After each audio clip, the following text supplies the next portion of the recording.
வணக்கம். அஜித் அண்ட் த்ரிஷா நடிச்சு வந்த விடாமுயற்சி படத்தோட ரிவ்யூ தான் இந்த வீடியோல பார்க்க போறோம்.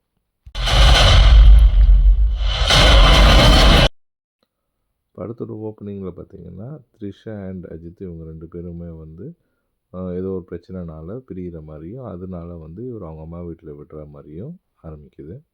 அதுக்கப்புறம் அவங்க ஃப்ளாஷ்பேக்லாம் காமிக்கிறாங்க. எப்போ அவங்க கல்யாணம் பண்ணாங்க, எப்படி அவங்க மீட் பண்ணாங்கன்றதெல்லாம் காமிச்சிட்டு, ஸோ இப்போ வந்து என்னன்னா, அந்த ட்ராவல்ல தான் இந்த ஸ்டோரி ஸ்டார்ட் ஆகுது. ஸோ இப்போ இவங்க வந்து இவர் வந்து அவங்க அம்மா வீட்ல வீட்டுன்னு போய் விட்டுடுறேன் அப்படின்னு சொல்லிட்டு அவர் காரில் கூட்டிகிட்டு போகிறாரு. ஒரு 8 ஹவர்ஸ் டிரைவுக்காக போகிறாங்க. ஸோ அந்த மாதிரியான இடத்துல த்ரிஷா வந்து திடீர்னு கடத்தப்படுறாங்க. அது எப்படி கடத்தப்படுறாங்க, யார் கடத்துனாங்க, எதுக்காக கடத்துனாங்க அப்படின்றது தான் இந்த படத்தோட மொத்த கதையும். இந்த படத்தில் அஜித், த்ரிஷா, அர்ஜுன் அண்ட் ரெஜினா கேசந்திரா இவங்க எல்லாருமே நல்லா தான் நடிச்சிருக்காங்க. பட் இந்த கதைக்கு அது தேவையா அப்படின்றது தான் அங்கே கேள்வியே. அஜித், த்ரிஷாவோட ஃப்ளாஷ்பேக்லாம் காமிக்கிறாங்க. அதெல்லாம் கூட கொஞ்சம் ஓகேவா இருக்குது. அதெல்லாமே கூட கொஞ்சம் நல்லாவே இருக்குது. இதே மாதிரி அர்ஜுன் அண்டு ரெஜினா கேசந்திராவுக்கும் ஒரு ஃப்ளாஷ்பேக் காமிக்கிறாங்க. அதெல்லாம் தேவையே இல்லாத ஒரு போர்ஷன். அதெல்லாம் ரொம்ப வீக்காக காமிக்குது அவங்கள.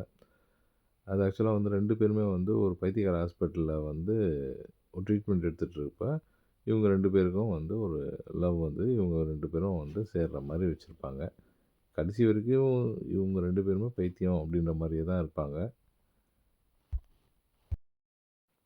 ஃபர்ஸ்ட் ஹாஃப் எப்படியோ போயிடுச்சு கொஞ்சம் ஆவரேஜா. ஆனால் செகண்ட் ஹாஃப்லாம் வந்து ரொம்ப ட்ராகிங்கு. ஒரு சில ஃபைட்லாம் முடியவே இல்லை. இழுத்துக்கிட்டே இருந்தது.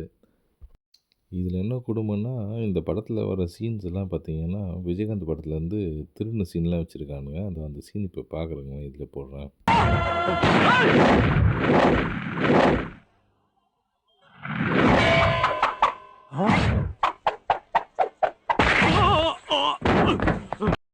இந்த மாதிரி மட்டமான சீனு விஜயகாந்த் நடிக்கும்போது எல்லோரும் கிண்டல் பண்ணாங்க. இதில் வேறு அஜித் வேறு நடிச்சிருக்காரு. இதுக்கு என்ன மாதிரி பண்ண போகிறாங்க தெரியல. ஆனால் அவ்வளோ மட்டமான ஒரு சீன் அதில் இருக்குது.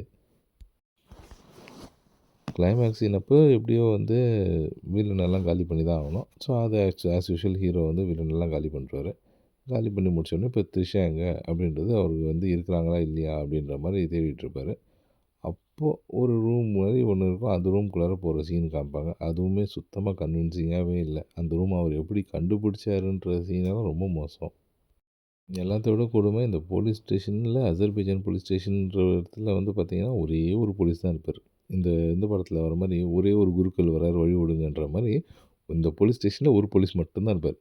ஒரு ரைட்டரோ ஒரு கான்ஸ்டேபிளோ வேறு எதுவுமே இருக்க மாட்டாங்க. ஒரு ஏகே ஃபேனாக வந்து இந்த படம் நல்லா இல்லை அப்படின்னு சொல்கிறது கஷ்டமாக தான் இருக்குது. பட் அக்செப்ட் த ரியாலிட்டி அவ்வளோதான். நல்லா இருந்ததுன்னா நல்லா இருக்குன்னு சொல்ல போகிறோம். நல்லா இல்லைன்னா நல்லா இல்லைன்னு தான் சொல்ல போகிறோம். படம் வந்து ரொம்பவே ஆவரேஜ் தான். இன்னும் அந்தளவுக்குலாம் வேலைக்கு ஆகலை. எக்ஸ்பெக்டேஷன் இல்லாமல் பார்த்தீங்கன்னா வேணால் கொஞ்சம் நல்லாயிருக்கும். அதுவும் ஃபர்ஸ்ட் ஹாஃப் மட்டும்தான். Second half waste.